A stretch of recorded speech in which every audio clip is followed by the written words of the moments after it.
Hello, how's it going, everybody? Today we're jumping into Hosea chapter 10 and going all the way to 14. Let me pull up the text here real quick. Give me 1 second, make sure we're not lagging here or anything.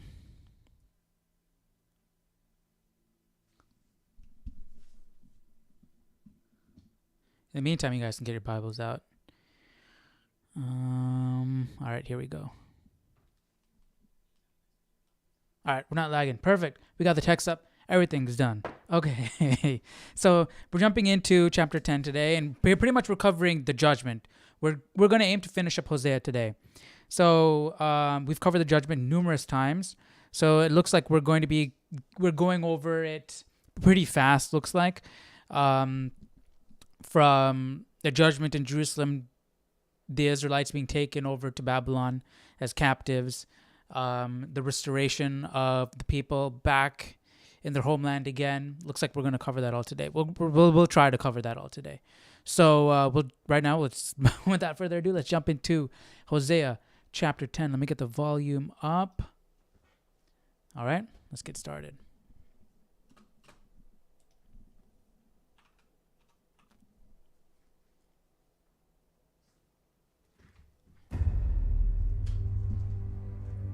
Israel empties his vine. He brings forth fruit for himself. According to the multitude of his fruit, he has increased the altars. According to the bounty of his land, they have embellished his sacred pillars. Their heart is divided. Now they are held guilty. He will break down their altars. He will ruin their sacred pillars. For now they say, "We have no king, because we did not fear the Lord. And as for a king, what would he do for us?" They have spoken words, swearing falsely and making a covenant. Thus judgment springs up like hemlock in the furrows of the field. The inhabitants of Samaria fear because of the calf of Beth-aven. For its people mourn for it, and its priests shriek for it, because its glory has departed from it. The idol also shall be carried to Assyria as a present for King Jareb. Ephraim shall receive shame, and Israel shall be ashamed of his own counsel. As for Samaria, her king is cut off, like a twig on the water. Also, the high places of Avon, the sin of Israel, shall be destroyed. The thorn and thistle shall... Remember, the high places were where they prayed to their idols. They built those in Jerusalem to offer sacrifices and whatnot to their false gods. Grow on their altars. All they the shall way back say to the mountains, "Cover us," since the time of and to the Solomon. hills, "Fall on us." O Israel, you have sinned from the days of Gibeah. There they stood. The battle in Gibeah against the children of iniquity did not overtake them. When it is my desire, I will chasten them. Peoples shall be gathered against them when I bind them for their two transgressions. Ephraim is a trained heifer that loves to thresh grain, but I harnessed her fair neck. I will make Ephraim pull a plow. Judah shall plow. Jacob shall break his clods. Sow for yourselves righteousness. Reap in mercy. Break up your fallow ground, for it is time to seek the Lord, till he comes and rains righteousness on you. You have plowed wickedness. You have reaped iniquity. Let me pause it there.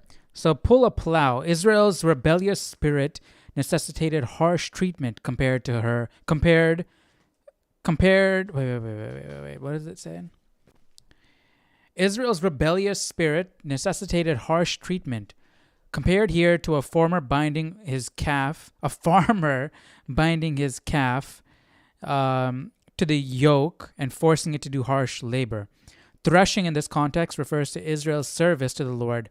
Plowing refers to the discipline that Israel had to acquire through the judgment and exile.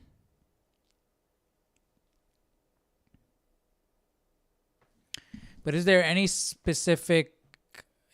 like why I mean, I understand that Ephraim could be referring to all of Israel, but then you're specifying Judah. I mean, it makes sense why would you would shine a spotlight on Judah, but let me just see, just in case. Hosea 10. Spelled that wrong.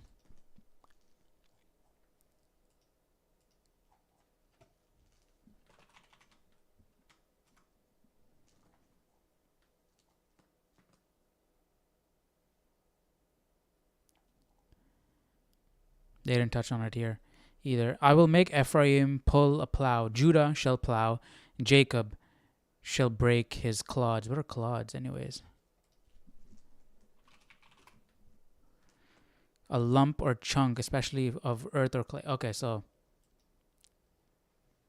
pretty much it's just reiterating the fact that they're going to be plowing. They're going to be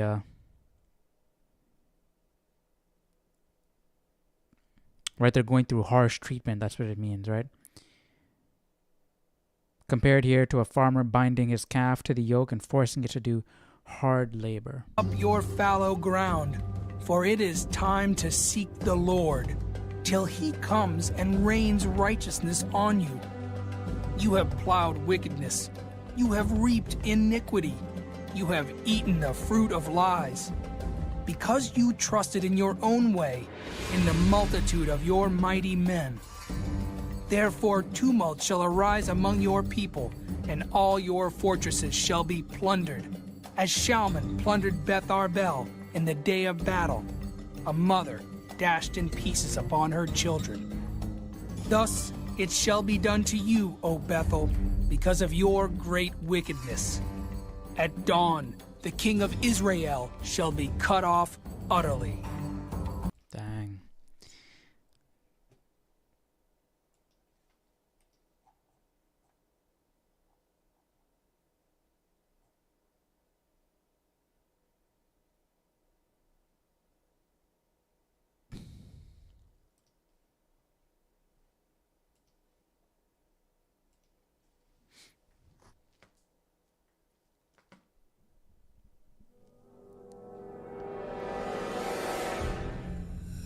When Israel was a child, I loved him, and out of Egypt I called my son. As they called them, so they went from them. They sacrificed to the Baals and burned incense to carved images. I taught Ephraim to walk, taking them by their arms, but they did not know that I healed them. I drew them God with looking gentle cords, Israel as his bands of little love. kid. And I was to them as those who take the yoke from their neck. I stooped and fed them.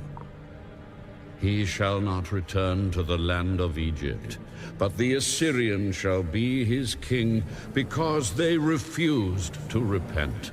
God And the used them sword shall to slash in his rain cities, judgment on Israel as devour well. his districts, and consume them because of their own counsels. My people are bent on backsliding from me. Though they call to the Most High, none at all exalt him. How can I give you up, Ephraim? How can I hand you over, Israel? How can I make you like Admah? How can I set Okay, you what's like Admah and Zeboim? Zeboim? Let me see. 11:8. Does it say anything in my Bible? Okay, here it says stuff. As the Lord contemplated the judgment of Israel, his sympathy moved him to have compassion and stop short of totally annihilating the people. Admah and Zeboim, sister cities of Sodom and Gomorrah, were destroyed by God's judgment. So he's like, how can I destroy you, my child? I can't. It hurts me too much. Like, he's questioning. Admah, how can I set you like Zeboim? My heart churns within me. My sympathy is stirred. I will not execute the fierceness of my anger. I will not again destroy Ephraim. For I am God, and not man, the Holy One in your midst. And I will not come with terror. They shall walk after the Lord. He will roar like a lion.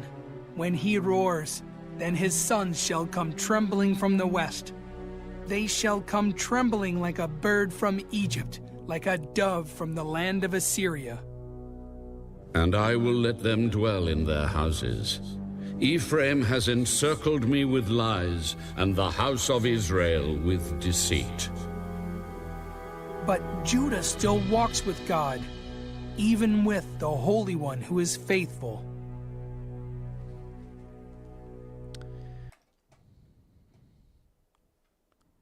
Judah still walks with God. So when was this written? Because Judah fell as well. 11, 12.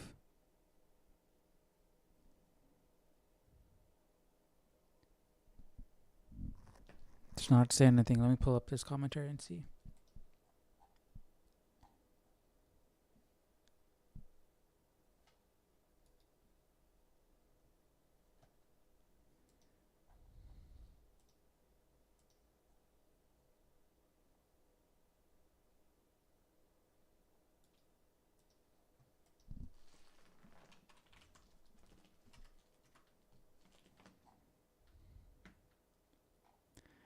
Yeah, it's not touching on that. Ephraim has encircled me with lies, and the house of Israel with deceit, but Judah still walks with God, even with the Holy One who is faithful.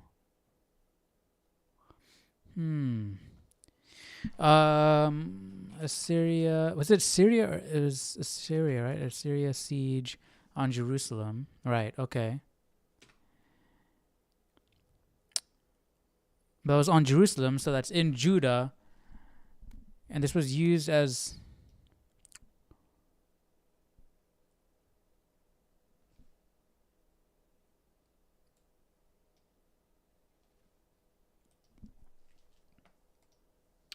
That's interesting. And the house of... but Judah still walked with God? Hosea...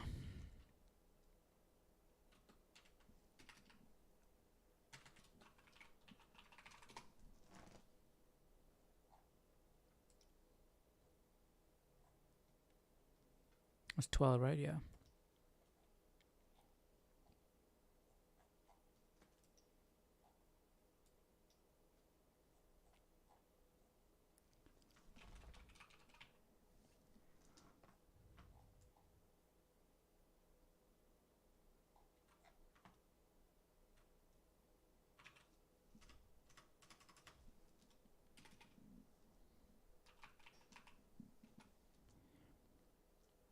And Judah is yet wayward towards God and towards the faithful Holy One. Yet, because Hosea's earlier prophecies record the long continuance of Judah's backsliding,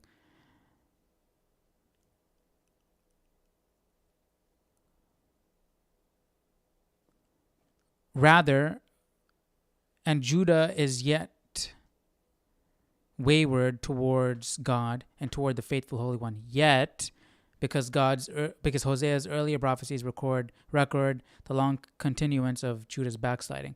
So I don't know. Judah's inconsistency being contrasted with the faithfulness of God, and Judah still roves unbridled towards God. What does roves mean?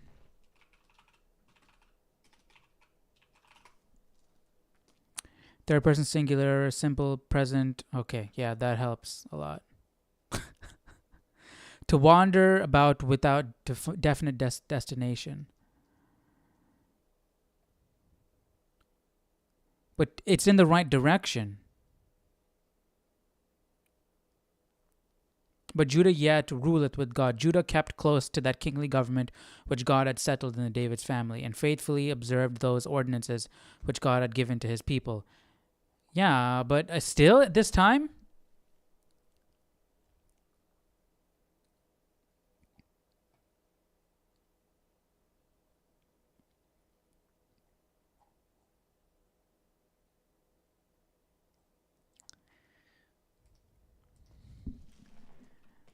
Hosea prophecy timeline.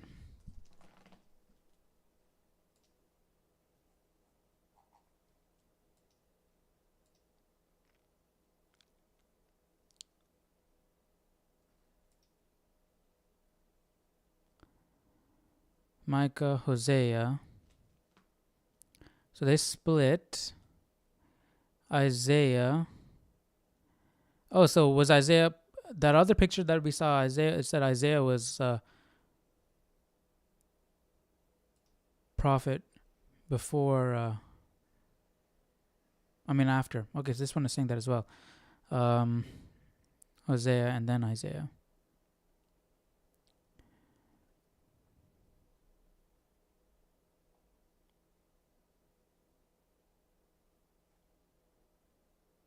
Kings and prophets. Here we go.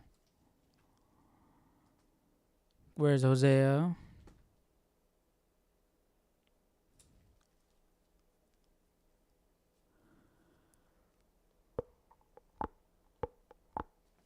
Jeremiah. Isaiah, Hosea. Assyrian captivity. The king of Israel, the king of, Jotham. Okay. Jotham, king of Judah.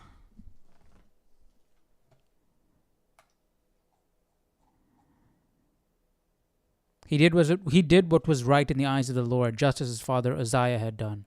So, during the time of Hosea, for the most part, we were under the rule of Jotham after Uzziah, and Jotham and Uzziah were both faithful to God. So the time Hosea wrote this was probably around here, anywhere around here. So that makes sense. That Judah is faithful, while Israel is not.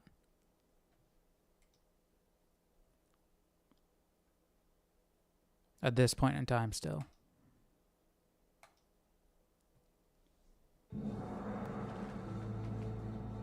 Ephraim feeds on the wind and pursues the east wind. He daily increases lies and desolation. Also, they make a covenant with the Assyrians, and oil is carried to Egypt. The Lord also brings a charge against Judah, and will punish Jacob according to his ways. According to his deeds he will recompense him.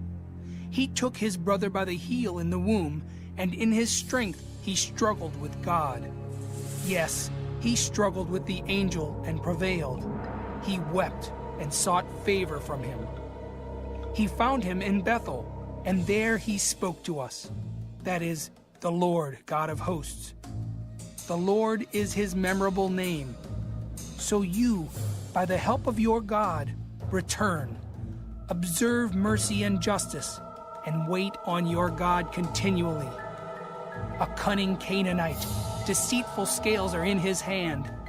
He loves to oppress. And Ephraim said, Surely I have become rich. I have found wealth for myself in all my labors.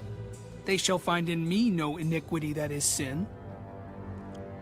But I am the Lord your God, ever since the land of Egypt. I will again make you dwell in tents, as in the days of the appointed feast. I have also spoken by the prophets, and have multiplied visions. I have given symbols we had quite a few the prophets. witness of the prophets. Though Gilead has idols, surely they are vanity. Though they sacrifice bulls in Gilgal, indeed their altars shall be heaps in the furrows of the field. Jacob fled to the country of Syria. Israel served for a spouse, and for a wife he tended sheep. By a prophet the Lord brought Israel out of Egypt, and by a prophet he was preserved. Ephraim provoked him to anger most bitterly. Therefore his Lord will leave the guilt of his bloodshed upon him, and return his reproach upon him. I wonder why Hosea is included after Jeremiah, after Isaiah, when it takes place before?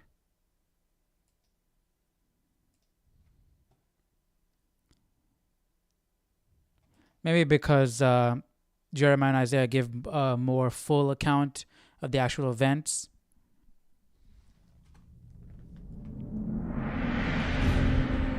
When Ephraim spoke, trembling, he exalted himself in Israel. But when he offended through Baal worship, he died. Now they sin more and more, and have made for themselves molded images, idols of their silver, according to their skill. All of it is the work of craftsmen. They say of them, "Let the men who sacrifice kiss the calves." Therefore they shall be like the morning cloud, and like the early dew that passes away, like chaff blown off from a threshing floor, and like smoke from a chimney. Yet I am the Lord your God, ever since the land of Egypt. And you shall know no God but me, for there is no Savior besides me. I knew you in the wilderness, in the land of great drought. When they had pasture, they were filled. They were filled, and their heart was exalted. Therefore they forgot me. So I will be to them like a lion, like a leopard by the road. I will lurk. They're starting to take things for granted. granted. I will meet them take like God a bear granted. deprived of her cubs. I will tear open their rib cage, and there I will devour them like a lion. The wild beast shall tear them.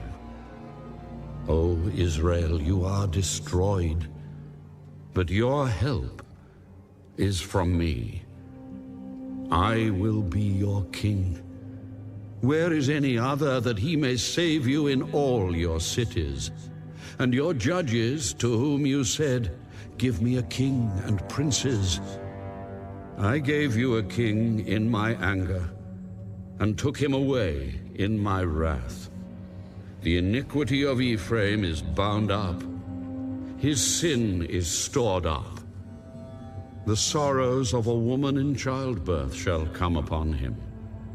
He is an unwise son, for he should not stay long where children are born. I will ransom them from the power of the grave. I will redeem them from death. O death, I will be your plagues. O grave, I will be your destruction. Pity is hidden from my eyes. Though he is fruitful among his brethren, an east wind shall come. The wind of the Lord shall come up from the wilderness. Then his spring shall become dry, and his fountain shall be dried up. He shall plunder the treasury of every desirable prize. Samaria is held guilty, for she has rebelled against her God. They shall fall by the sword. Their infants shall be dashed in pieces, and their women with child ripped open. Because they ate the kids. There's no food. Prior to doing these Bible study sessions, before actually going through these books and learning about this judgment, I didn't know that Israel, and reading Judges, I didn't know that Israel, the children of Israel, fell into paganism so much. It seems like they worshipped pagan gods longer than they worshipped God, right? So that still blows my mind just thinking about that. Day before yesterday, I was watching this movie. I don't know if you guys heard about the Bible collection.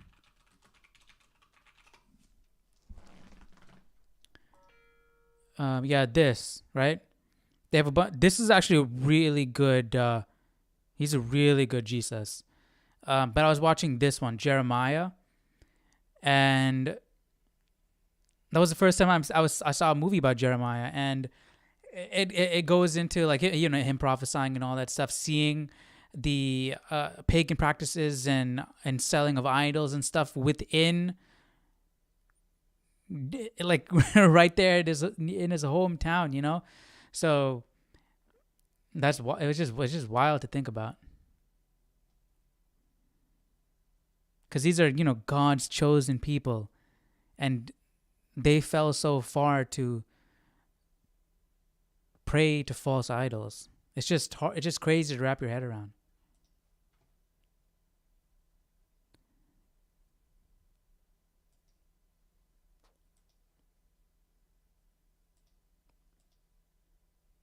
Here we go. We're finishing up Hosea right now. 14. O Israel, return to the Lord your God, for you have stumbled because of your iniquity. Take words with you and return to the Lord. Say to him, take away all iniquity, receive us graciously, for we will offer the sacrifices of our lips. Assyria shall not save us. We will not ride on horses, nor will we say any more to the work of our hands, you are our gods. For in you the fatherless finds mercy. I will heal their backsliding. I will love them freely. For my anger has turned away from him. I will be like the dew to Israel. He shall grow like the lily, and lengthen his roots like Lebanon. His branches shall spread.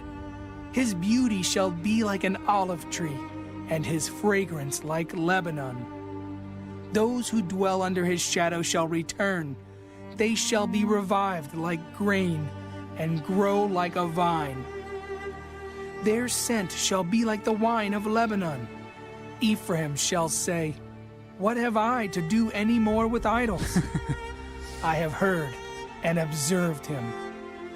I am like a green cypress tree. Your fruit is found in me. Who is wise? Let him understand these things. Who is prudent? Let him know them. For the ways of the Lord are right. The righteous walk in them, but transgressors stumble in them.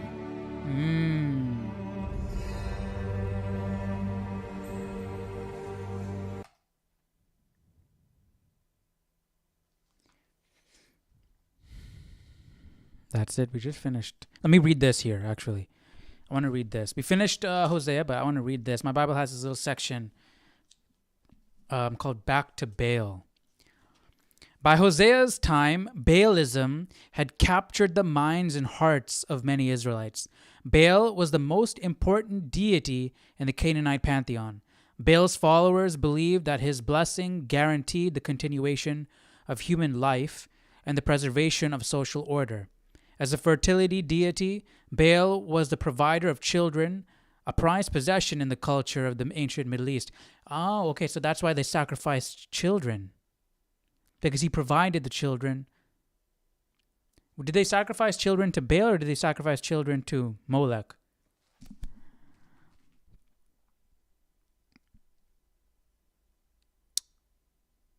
As the god of the storm, Baal brought the rains and made the crops grow. Baal's devotees trusted that with the elements of the storm at his disposal, he could defeat the enemies of his people. As the king of the divine realm, under the ultimate authority of the god El, Baal overcame the powerful and terrifying deities Yam, the god of the chaotic sea, Mot, the god of death and the underworld. So they even believed in ultimate authority named El. Recognizing the threat that Baalism posed for his people, the Lord actively opposed this false religious system from the very beginning of Israel's history. He affirmed that he is the only living God and Israel's rightful king. The Lord revealed his sovereignty over the elements of the storm, demonstrated his authority over the chaotic sea and the realm of death, and proved that he alone could provide children to the infertile.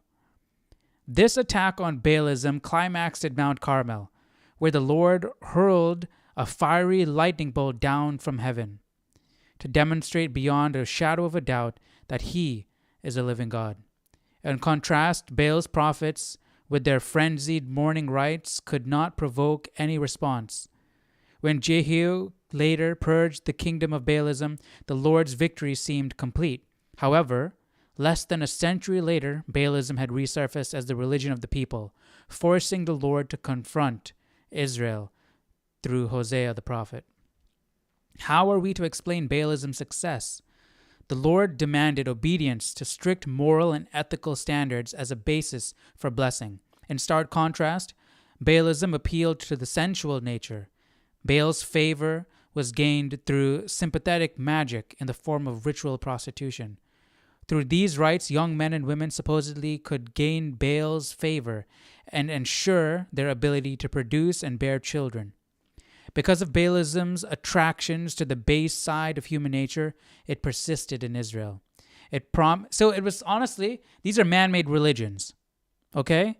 And so they created they created an excuse for them to do what they wanted to do, and said, "Hey, this is how God can bless us, by us doing what we want to do."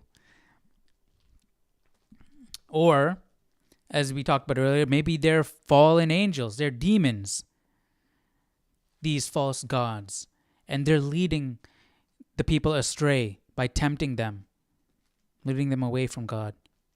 So because of Baalism's attraction to the base side of human nature, it persisted in Israel. It promised an easy and an even enjoyable road to prosperity, while God's way, the way of true life, demanded selflessness. So for the way of the Lord are right, the righteous walk in them, but the transgressors stumble in them.